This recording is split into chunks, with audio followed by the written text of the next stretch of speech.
in which Pooh and Piglet go hunting and nearly catch a woozle. From Winnie the Pooh by A A Milne. The piglet lived in a very grand house in the middle of a beech tree, and the beech tree was in the middle of the forest, and the piglet lived in the middle of the house. Next to his house was a piece of broken board which had Trespassers W on it. When Christopher Robin asked the piglet what it meant, he said it was his grandfather's name and had been in the family for a long time. Christopher Robin said you couldn't be called Trespassers W. And Piglet said yes, you could, because his grandfather was, and it was short for Trespassers Will, which was short for Trespassers William. And his grandfather had had two names in case he lost one. Trespassers after an uncle, and William after Trespassers. I've got two names, said Christopher Robin carelessly. Well, there you are. That proves it, said Piglet.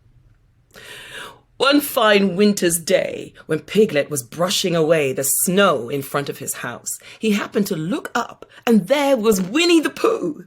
Pooh was walking round and round in a circle, thinking of something else. And when Piglet called to him, he just went on walking. Hello, said Piglet. What are you doing? Hunting, said Pooh. Hunting what? Tracking something, said Winnie the Pooh very mysteriously. Tracking what? Said Piglet, coming closer. That's just what I ask myself. I ask myself, what? What do you think you'll answer? I shall have to wait until I catch up with it, said Winnie the Pooh. Now look there. He pointed to the ground in front of him. What do you see there? Tracks, said Piglet. Paw marks. He gave a little squeak of excitement. Oh, Pooh! Do you think it's a woozle? It may be, said Pooh. Sometimes it is, and sometimes it isn't. You never can tell with paw marks. With these few words, he went on tracking, and Piglet, after watching him for a minute or two, ran after him. Winnie the Pooh had come to a sudden stop and was bending over the tracks in a puzzled sort of way. What's the matter? Asked Piglet. It's a very funny thing, said Bear, but there seem to be two animals now.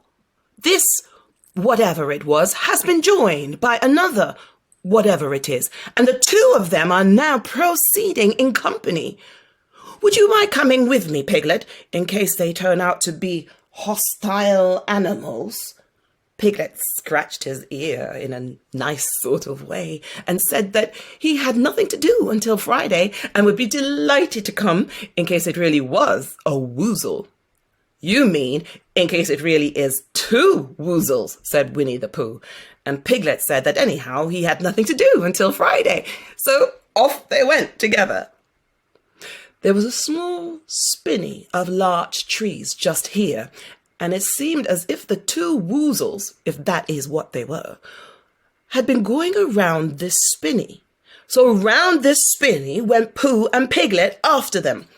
Piglet passing the time by telling Pooh about his grandfather Trespassers W and what he had done to remove stiffness after tracking, and how his grandfather Trespassers W had suffered in his later years from shortness of breath and other matters of interest, and Pooh wondering what her grandfather was like, and if perhaps this was two grandfathers they were after now, and if so, whether he would be allowed to take one home and keep it, and what Christopher Robin would say. And still the tracks went on in front of them. Suddenly Winnie the Pooh stopped and looked excitedly in front of him. Look! What? Said Piglet with a jump, and then to show that he hadn't been frightened, he jumped up and down once or twice more in an exercising sort of way. The tracks, said Pooh. A third animal has joined the other two. Pooh, cried Piglet, do you think it's another woozle? No, said Pooh, because it makes different marks. It is either two woozles and one, as it might be, whizzle, or two, as it might be Whizzles, and one, if so it is, Woozle. Let us continue to follow them.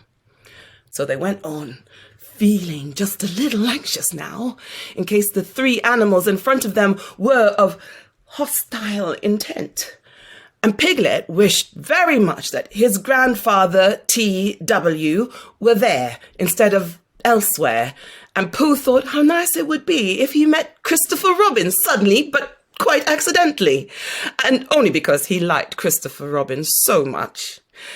And then, all of a sudden, Winnie the Pooh stopped again and licked the tip of his nose in a cooling manner, for he was feeling more hot and anxious than ever in his life before.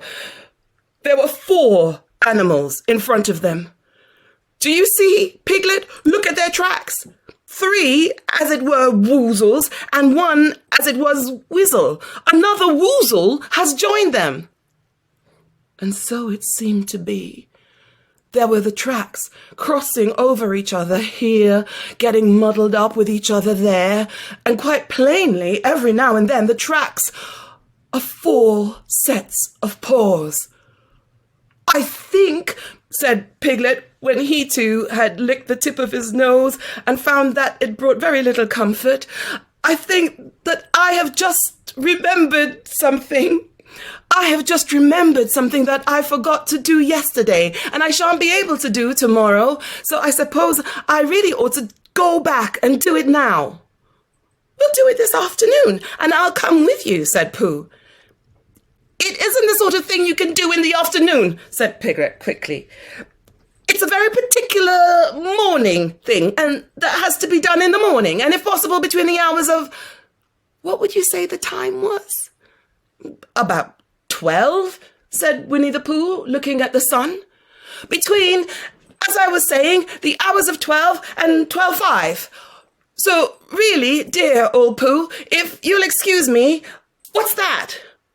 Pooh looked up at the sky, and then, as he heard a whistle again, he looked up into the branches of a big oak tree, and then he saw a friend of his.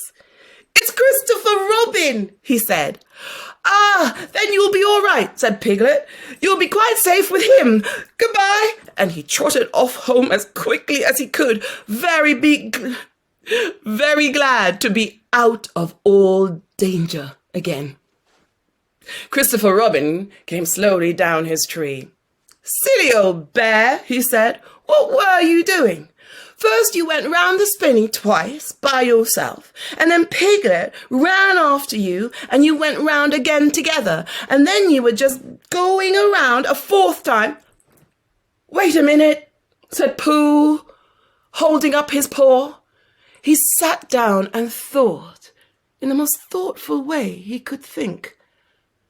Then he fitted his paw into one of the tracks, and then he scratched his nose twice and stood up. Yes, said Winnie the Pooh. I see now, said Winnie the Pooh. I have been foolish and deluded, said he, and I am a bear of no brain at all. You're the best bear in all the world, said Christopher Robin soothingly. Am I? Said Pooh hopefully. And then he brightened up suddenly. Anyhow, he said, it is nearly luncheon time. So he went home for it. I am Martina Laird, and thank you for listening. Bye. Oh, and that was my cat, Liza Minnelli.